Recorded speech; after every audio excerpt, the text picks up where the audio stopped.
Toda religião e filosofia humana do mundo, exceto o cristianismo bíblico, tem sustentado que o homem é basicamente bom e aperfeiçoável através de seus próprios esforços.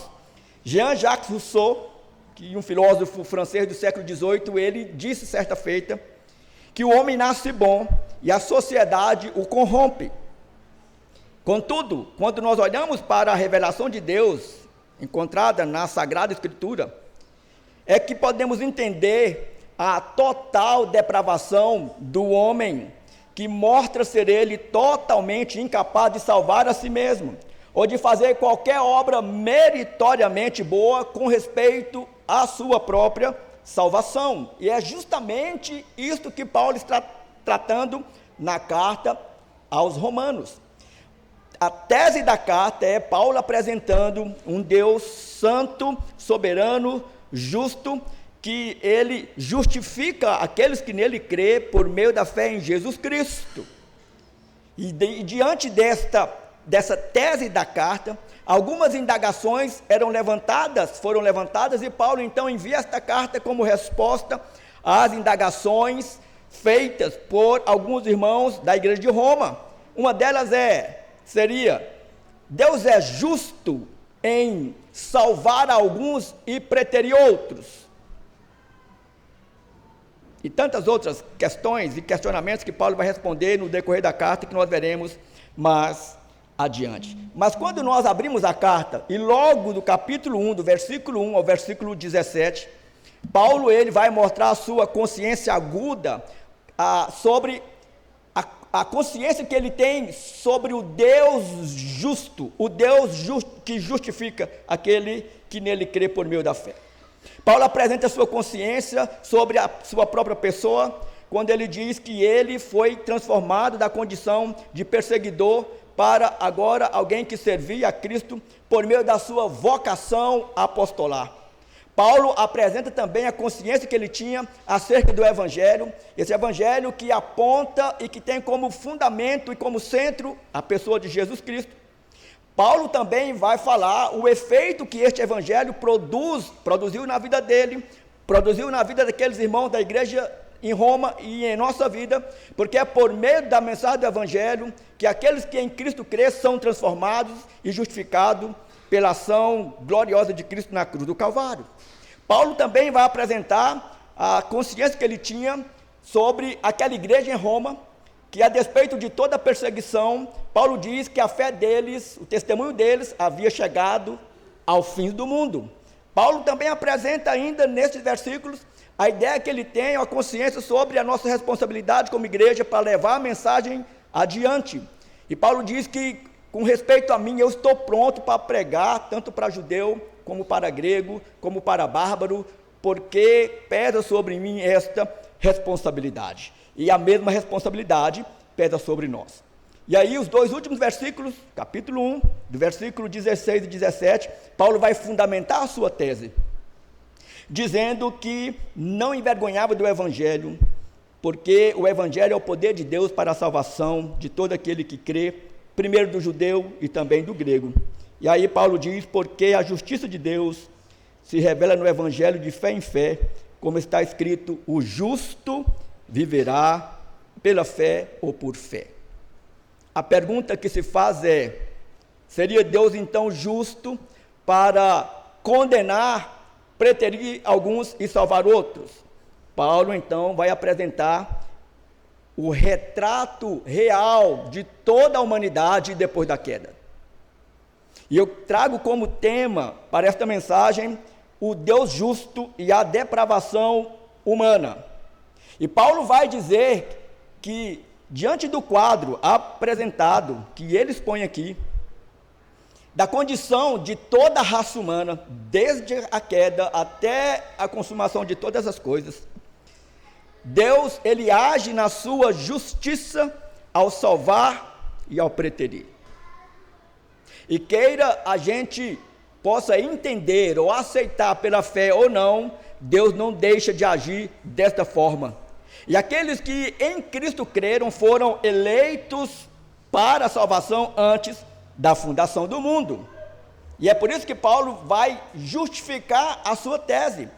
Deus é justo sim em preterir, porque toda a raça humana encontra-se em depravação total. E o termo depravação no grego é a palavra adokimos, que dá a ideia de corrompido, ou seja, de um indivíduo que não resistiu ou que não passou no teste.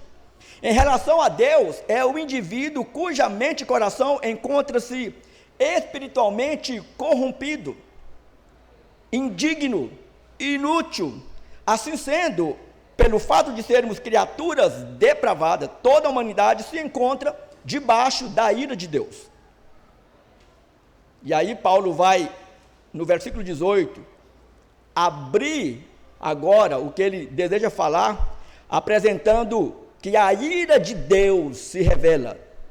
A ira de Deus se revela do céu contra toda impiedade e injustiça dos seres humanos, que por meio da sua injustiça suprimem a verdade.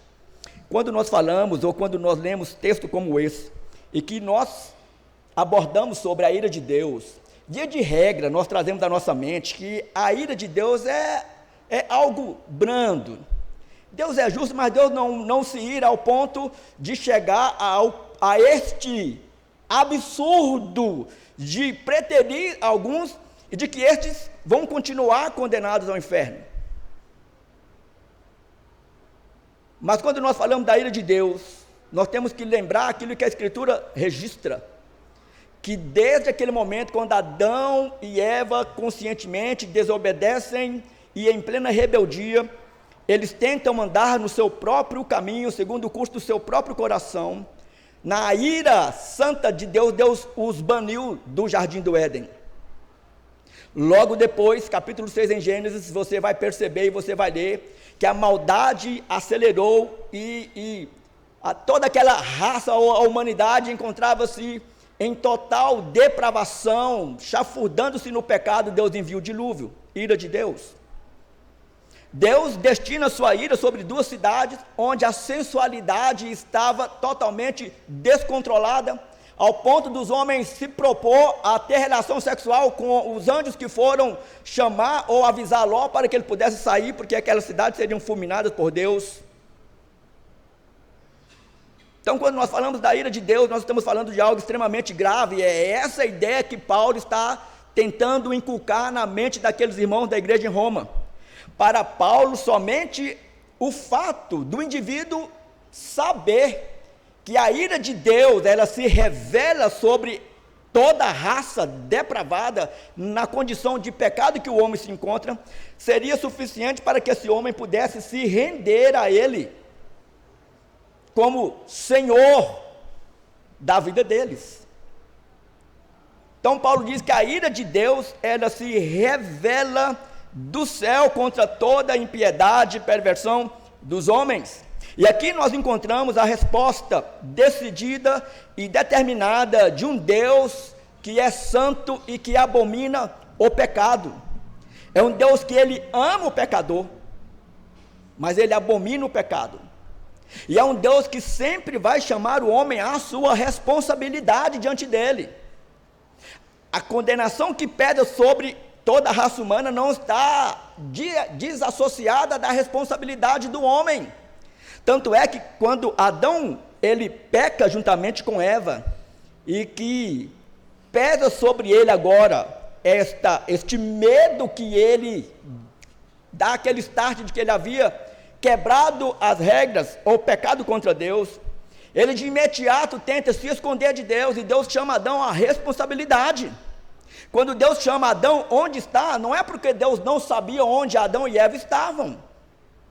Nós temos sempre que lembrar que o nosso Deus, ele é onisciente, é onipresente. Deus tinha certeza, Deus sabia onde Adão estava, mas Deus queria chamar Adão à responsabilidade, e falar para Adão que Adão quebrou a palavra, quebrou o pacto que Deus havia feito com ele.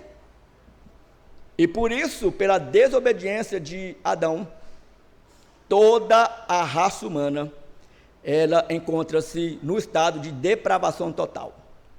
Ou seja, em plena rebeldia contra Deus. Nenhum de nós, nem do passado, nem do presente, nem do futuro, queríamos ou desejaríamos ter algum relacionamento com Deus, a não ser que este Deus, de forma graciosa, amorosa, santa e justa, viesse de encontro a nós. Este é o quadro.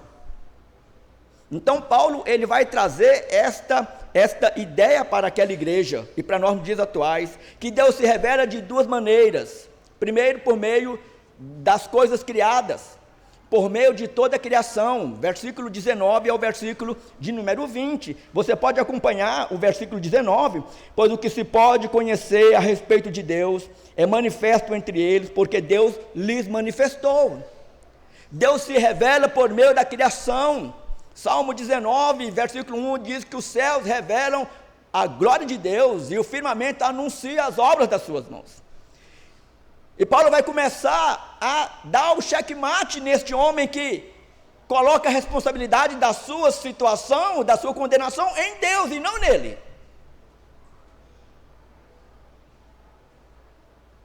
Deus se revela por meio das coisas criadas. Esta foi a maneira como Deus se revelou, por meio da sua criação e por meio da consciência humana. Deus imputou no coração do homem o que é o certo, o que é errado. É lógico que essa revelação geral não é uma revelação salvífica, contudo ela deixa o homem sem desculpas diante de Deus. Quando este homem se apresentar diante do tribunal de Deus, somente pela revelação geral, ele já não terá nenhuma desculpa diante de Deus. E Paulo vai dizer isso, por isso o homem é indesculpável diante de Deus. Mas Deus também, ele se revela de forma graciosa, por meio da revelação especial. Tem a ver com a maneira como Deus se revelou por meio das Escrituras Sagradas. Essa revelação é o meio pelo qual ele aprovou a salvar o pecador mediante a fé em Jesus Cristo, conforme está registrado no versículo 16 e 17 do mesmo texto. Eu não envergonho do Evangelho, porque o Evangelho é o poder de Deus para salvar todo aquele que em Cristo crê. Todavia, esse também, o Evangelho, é o meio pelo qual Deus condena o indivíduo ao inferno. É uma mensagem de vida e uma mensagem de morte. Contudo, Paulo vai usar a revelação geral aqui para contra-atacar o argumento que os gentios usavam em favor deles. E qual era o argumento que os gentios usavam? Que Deus revelou somente para os judeus por meio da lei, que os gentios não tinham nada a ver com isso. Paulo então quebra este argumento, confirmando o que está registrado no versículo de número 19. Porquanto que de Deus se pode conhecer, é manifesto entre eles, porque Deus lhes manifestou. Ou seja, Deus soberanamente inseriu evidências da sua existência no coração de cada ser humano. É aquilo que João Calvino dizia, que em cada ser humano está o sensus divinitatis. O senso da presença de Deus está presente na mente e no coração de todos os seres humanos. Mas Paulo vai continuar com a sua tese, porque os atributos invisíveis de Deus, assim como seu eterno poder, como também a sua própria divindade, claramente se reconhecem desde o princípio. Deus se revelou desde o princípio. O homem tem esta consciência de que Deus se revelou por meio da criação e por meio da palavra. Mas, por incrível que pareça, Paulo diz que este homem, o único ser criado, com consciência, dentre todos os seres criados, este homem conscientemente, ele suprime a verdade. A verdade de que Deus se revelou a toda a humanidade, chega ao coração deste homem depravado, e esse homem, ele reprime esta mensagem, ele detém esta mensagem, ele barra esta mensagem que chega até ele, a fim de tentar escapar da sua condenação e viver de acordo com o seu próprio coração depravado. E o resultado disso é evidente. Paulo repete no versículo 21, 22, eles recusam, eles reprimem a verdade revelada no Evangelho, e a distorção da verdade, eles distorcem a verdade em mentira. Versículo de número 25, e por fim, o ser humano abandonou a verdade e se tornou semelhante a um animal, tanto na sua forma de viver, como na sua forma de pensar. Aquele denominado ser racional vive quase como um animal, referente ao fato da sua alienação com Deus. Não quer nada com Deus, era como se fosse um obtuso, um bruto, que jamais essa mensagem consegue penetrar o seu coração. Mas diante deste quadro, aquilo que Paulo diz é que por mais que estes homens apresentam as suas escusas diante de Deus, eles são indesculpáveis diante de Deus. A sentença de Deus é: tais homens são indesculpáveis. O fato deles falar, de eles se afirmar que não ouviu a mensagem do Evangelho, que ninguém nunca pregou para eles, que ele nunca viu uma evidência de Deus na criação, Paulo diz, tudo isso para Deus não tem nenhum fundamento, porque Deus conhece o coração humano. Vocês são indesculpáveis diante de Deus. E para deixar mais claro ainda, Paulo vai responder por que estes indivíduos são indesculpáveis diante de Deus. Olha o versículo 21, que diz assim: porque, tendo conhecimento de Deus, não glorificaram como Deus, e nem lhe deram graças, pelo contrário, se tornaram nulos em seus próprios raciocínios, e o coração insensato deles se obscureceu. Preste atenção naquilo que Paulo está dizendo. Este homem, tendo conhecimento de Deus, de um Deus que se revelou, estes homens reprimem reprimem a própria pessoa de Deus e a sua palavra. E aqui nós deparamos com homens que encontram-se face a face com as obras de Deus e com o próprio Deus manifesto por meio delas e por meio da própria Escritura. Eles se deparam com a verdade do Evangelho todos os dias diante deles, mas eles reagem contrário àquilo que está sendo revelado a eles. Além disso, Paulo vai tornar o quadro mais grave. Além deles suprimirem, deter a verdade, transformar essa verdade em mentira, eles não glorificaram Deus como Deus, nem lhe deram graças, ou não prestaram culto a Deus, não o louvaram, não o honraram, não magnificaram o seu nome. Essa é a ideia.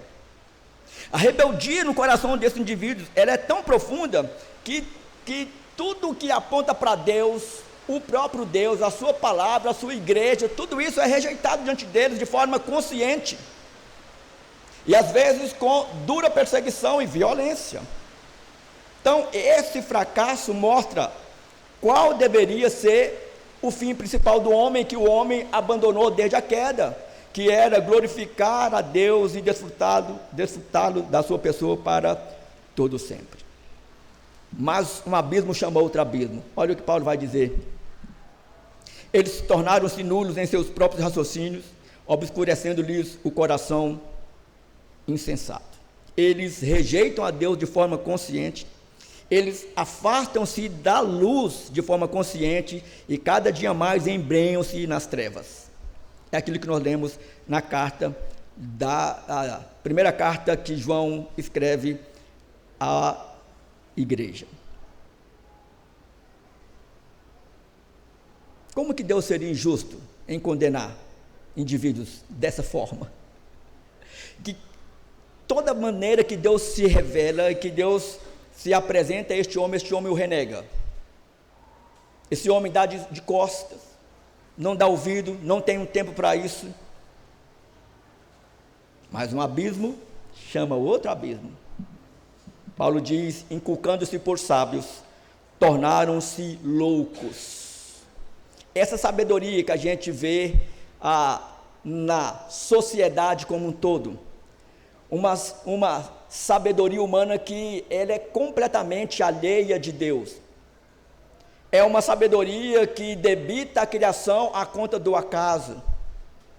É este tipo de sabedoria que Paulo está falando. É uma sabedoria em plena rebeldia com Deus. É uma sabedoria que apresenta e aponta para o homem decaído, que busca explicar a complexidade da vida alienado de Deus. Este homem perdeu a capacidade de se autoavaliar e todas as suas conclusões são nulas diante de Deus. Ou não é assim? Quando a gente, irmãos, quando nós tiramos o nosso coração e a nossa convicção sobre tudo o que acontece neste mundo, desde a sua criação, o seu começo, meio e fim, e quando nós começamos a desprender da Escritura, nós começamos a ser iludidos, caímos no famoso conto do vigário, e começamos a duvidar de que de fato, será que é de acordo com aquele que está na Escritura mesmo? É, sempre foi e sempre será. Mas Paulo, ele vai reforçar a sua tese, que aquele homem que encontra num estado deplorável, ele se chafurda ainda mais. Ele não só se aliena de Deus de forma espiritual, de forma racional, ou por meio da sua sabedoria, mas por meio da sua própria adoração. Eles mudaram a glória do Deus incorruptível em semelhança da imagem incorruptível, bem como de aves, quadrúpedes e répteis. Versículo 23, nesta versão, diz assim: e trocaram a glória do Deus incorruptível por imagens semelhantes ao ser humano corruptível. Este homem que se rebela contra Deus, que é alienado de Deus, ele cultua a si mesmo. Essa carência, essa necessidade de adoração está plantada no coração de todo indivíduo. Mas como a mente e o coração deles é completamente alienados, referente a Deus, eles adoram a si mesmos, prestam culto a si mesmos. Mas, como isso fosse muito pouco, eles agora passam a adorar imagens, e imagens de aves, todos os tipos de animal. Este é o homem que tenta se justificar diante de Deus. Deus é injusto por preterir alguns e destinar alguns para o inferno, eximindo-se da sua responsabilidade diante de Deus. Aqui encontramos uma rejeição consciente. O homem decaído substitui a sua adoração, a adoração ao verdadeiro Deus, com o seu coração cheio de trevas. Ele busca adorar a si mesmo, a criação, numa vã idolatria. Sempre foi assim e sempre será. Desde o começo da criação, do trilhar da humanidade aqui, duas gerações foram distintas desde o começo: a adoração daqueles que adoravam a Deus e a adoração daqueles que eram rebeldes a Deus. Leia Gênesis e você vai ver isso com muita clareza pós-queda. Qual que é a retribuição de Deus então diante deste quadro? Versículo 24, versículo 26 e versículo 28 vai dar a resposta. Por isso, por eles encontrar-se nesta condição consciente de rebeldia para com Deus, para com a revelação de Deus, Deus os entregou. Deus deixa agora esses homens viver de acordo com o seu próprio coração depravado. E então, este termo, que Deus os entregou, é um termo judicial grego que significa entregar um prisioneiro para que a sua sentença seja cumprida.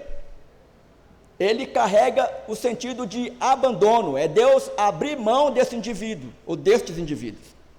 Ou seja, Deus retirou a sua graça comum e deixou esses indivíduos agir de acordo com a sua própria natureza depravada. E não chega mais ainda, não chega a um limite mais terrível, porque Deus ainda freia toda essa maldade do coração humano. Mas ainda assim, a sentença que Deus coloca sobre eles, que Deus entregou a eles, a imundícia, pela consciência, pela concupiscência, o desejo dos seus próprios corações, para desonrarem o seu corpo entre si. A tradução aqui de imundícia é a concupiscência, ou da concupiscência, dá a ideia aqui de sensualidade, que encaixa no contexto da impureza aqui, que era uma idolatria em que eles prestavam culto envolto com a sensualidade, tudo dentro de um mesmo balaio.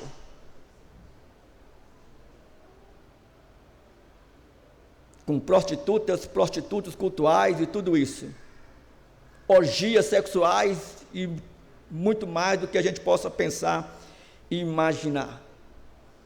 Esta era a forma que este homem depravado cultua a Deus. Foi assim no passado, continua sendo hoje e sempre vai ser assim no futuro. O quadro deste homem é devastador, irmãos. A situação dele é terrível.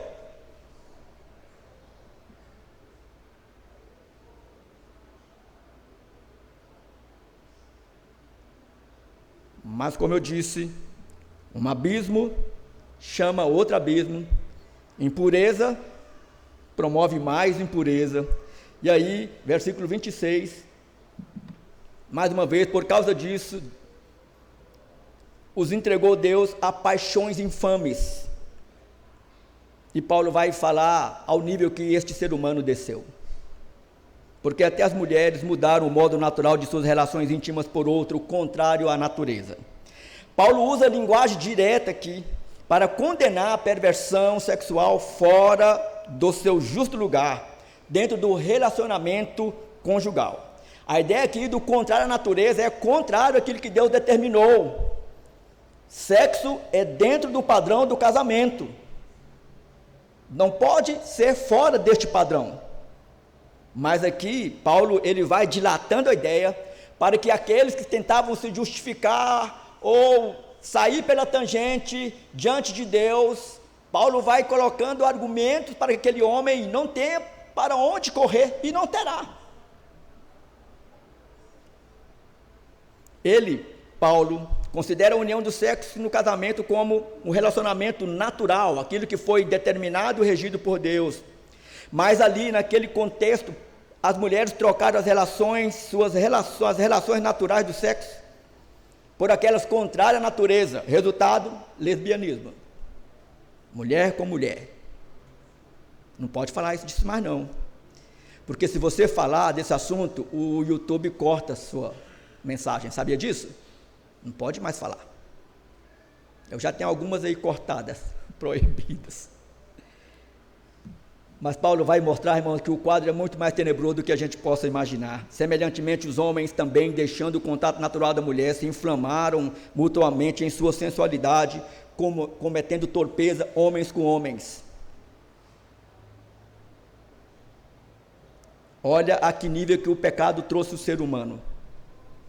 Só que nós nunca podemos esquecer, Paulo aqui está trazendo alguns exemplos. Paulo poderia colocar a pedofilia, o ladrão, o homicida, qualquer um outro.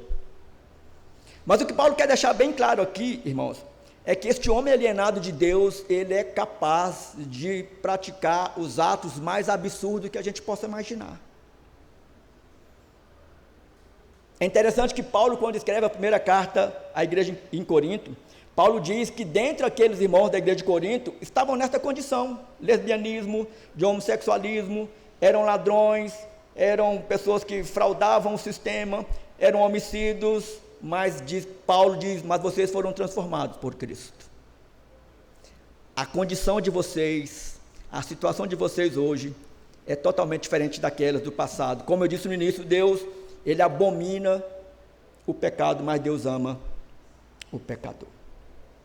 Sempre a ideia de Paulo é que o estado do homem deplorável se aprofunda mais e mais. Agora, olha aí o versículo 29 ao 31, vou repetir a lição, a leitura. Se está tão profunda a situação desse indivíduo alienado de Deus, que você pensa, não tem mais para onde ir. Paulo diz, eu vou colocar mais alguns adjetivos aqui desses indivíduos. Versículo de número 29. Estão cheios de todo tipo de injustiça, perversidade, avareza e maldade. Estão cheios de inveja, homicídio, discórdia, engano e malícia. São difamadores, caluniadores, inimigos de Deus, insolentes, arrogantes, orgulhosos, inventores de males, desobedientes aos pais, insensatos, desleais, sem afeição natural e sem misericórdia.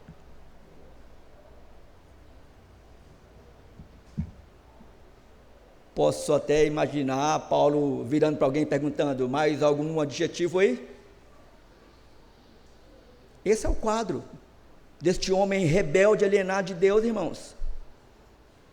Então Paulo, ele quer deixar muito claro na mente daqueles irmãos do passado e na nossa mente, que Deus não é injusto em preterir.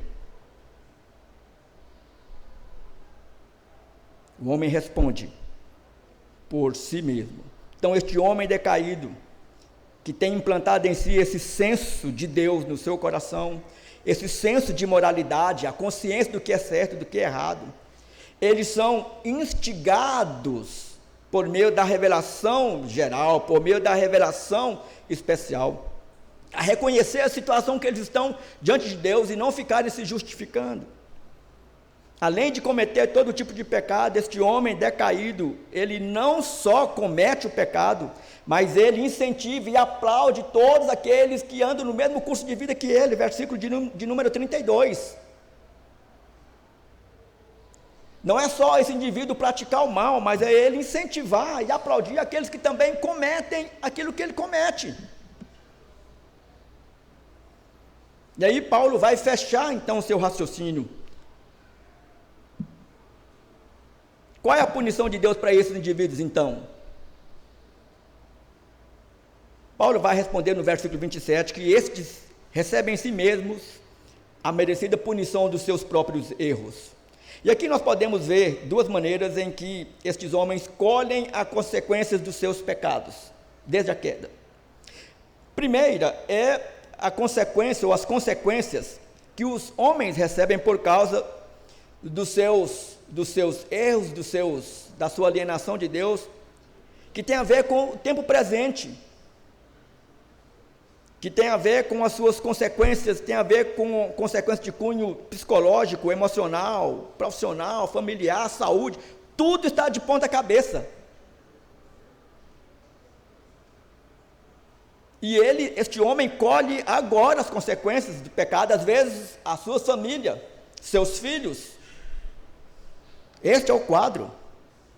Situação deste indivíduo, deste homem, o quadro que Paulo apresenta é de tragédia total. Mas mesmo diante de todas as consequências deste pecado que ele colhe na sua própria carne, na sua própria história, este homem cada dia mais continua firme no seu propósito de alienação e rebeldia contra Deus. Mas a segunda é de uma gravidade eterna. Esta rebeldia, esta alienação trouxe sobre esse indivíduo a morte espiritual, a condenação ao inferno, e não tem como a gente deixar de falar no inferno, como muito bem disse o reverendo Hernandes Dias Lopes.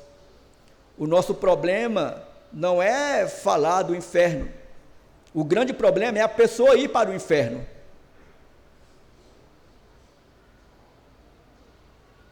Então, irmãos, o quadro desse indivíduo, deste homem, diante de Deus, ele é totalmente tenebroso. E é por isso que a justificação, mediante a fé em Cristo Jesus, faz sentido. É isso que Paulo está falando. A justiça que Deus aplica em salvar alguns mediante a fé em Jesus Cristo, ela é justa. Assim como a forma de Deus preterir alguns também, Deus está agindo na sua justiça, E nós vamos ver isso com muita propriedade, capítulo 9, capítulo 10, capítulo 11 desta mesma carta. Deus é Deus. Ele é Deus. É por isso que Paulo vai dizer, que a fundamentar a sua tese, o justo viverá por fé ou pela fé. Quando nós olhamos o quadro terrível da humanidade, irmãos, nós temos que agradecer a Deus por fazermos parte deste povo eleito. Eu sempre digo que nós perdemos esta alegria, este contentamento de fazermos parte do povo de propriedade exclusiva de Deus. Para alguns é como se Deus tivesse a obrigação de colocá-lo nessa condição de filho. Deus não fez mais do que a sua obrigação para com ele. Estão completamente equivocados. Porque Deus nos colocou nesta condição somente por amor e graça. Nada mais. Nós temos que agradecer a Deus por Ele nos colocar nesta condição em que nós somos e fomos escolhidos para a salvação antes da fundação do mundo. E é por isso que nós temos que continuar orando e pregando e testemunhando de Jesus, porque só Deus sabe quem faz parte deste rol. E assim como um dia nós manifestamos em fé, por meio do Evangelho, em referente à pessoa de Cristo, quando Ele nos justifica mediante o seu ato na cruz do Calvário, eu creio, irmãos, que Deus ainda vai levantar milhões de milhões. Eu oro pela minha família todos os dias, eu disse hoje de manhã, e eu sei que você ora pelos seus familiares. Não desistam, não desistam, mas nunca esqueça que Deus é Deus. Deus é Deus na eleição e na salvação, e Deus é Deus na preterição e na condenação. Guarde isso no seu coração. Quero trazer algumas aplicações práticas para a nossa vida. E quanto a nós, o que fazer diante de tudo o que foi apresentado aqui por meio desta mensagem? Temos que tomar algumas atitudes. Primeira, temos que reconhecer qual era o nosso estado e de onde Cristo nos resgatou. Nós estávamos condenados ao inferno, irmãos. Todos nós. Isso é motivo para que a gente louve este Deus glorioso, que nos salvou, não porque havia em nós algum mérito, ou algo em nós que pudéssemos chamar a atenção de Deus, ou convencer a Deus que nós somos bons, como Rousseau disse, tempo atrás, o homem é bom, mas o meio o corrompe. Não, por graça. Graça. Só que para que isso acontecesse comigo, com você, se fazia necessário que Cristo se encarnasse e me substituísse, te substituísse lá na cruz do Calvário. E Ele fez isso por você e por mim.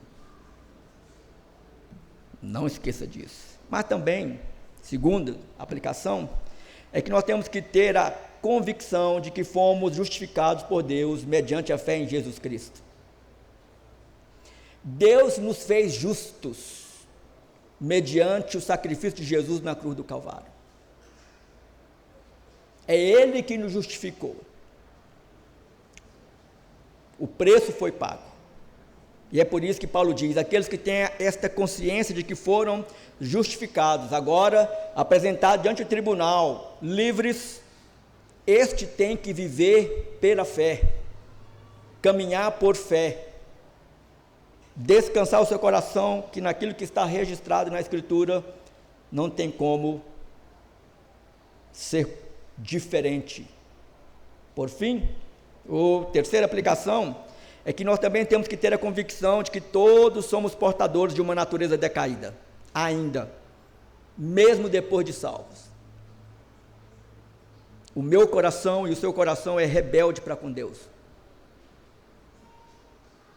É tão rebelde que nós temos dois advogados que advogam nossas causas, Cristo e o Espírito Santo. Imagina o quanto que nós somos teimosos, o quanto que nós pecamos, o quanto que nós nos rebelamos, o quanto que nós temos dificuldade para atender o chamado e colocar em prática a palavra. Louvado seja o nosso Cristo, que tem nos transformado de fé em fé, dia a dia, nesse processo de santificação. E por fim, nós temos que também ter a convicção de que o justo, ele nunca pode ter prazer no pecado, jamais. A nossa condição nos proíbe de termos prazer no pecado, mas sempre quando nós pecarmos, irmãos, nós temos que de imediato nos arrepender, confessar os pecados nominalmente e descansar neste Deus e trilhar o caminho por fé. O justo viverá por fé. Pense nisso. Feche seus olhos, curva sua cabeça e vamos orar no nome de Jesus. Pai querido, ao olhar para o quadro de toda a humanidade, nós vemos quão deplorável, ó Deus, é a condição do homem diante do Senhor. O único dotado de consciência, de vontade, dentre todas as criaturas, e que pela sua vontade alienada, distorcida pelo pecado, a sua consciência também, ó Deus, que foi prejudicada pela queda, estes trilham os seus próprios caminhos, adorando a si mesmos, adorando, ó Deus, a falsos deuses, em detrimento da verdadeira adoração que é dirigida somente ao Senhor. Estes tapam os ouvidos para não ouvir a tua palavra, que é o evangelho da verdade. E quando o evangelho da verdade chega aos seus ouvidos, eles a detêm, eles a reprimem e a transforma a mensagem deste evangelho em mentira. Este é o quadro do homem diante do Senhor. Mas nós rogamos que, assim como o Senhor teve misericórdia de nós, rogamos que o Senhor se apiede, ó Deus, destes muitos que fazem parte da nossa família, que estão dentro desta condição hoje. Tenha misericórdia deles. Converte-os, como um dia o Senhor nos converteu. Traga a alegria, ó Deus, ao coração deles, para que eles possam discernir, por meio da ação gloriosa do Teu Santo Espírito, por meio da mensagem do Evangelho, eles possam, pela fé, render-se e ter Jesus Cristo como Senhor e Salvador de suas vidas. Nós oramos no nome de Jesus Cristo. Amém.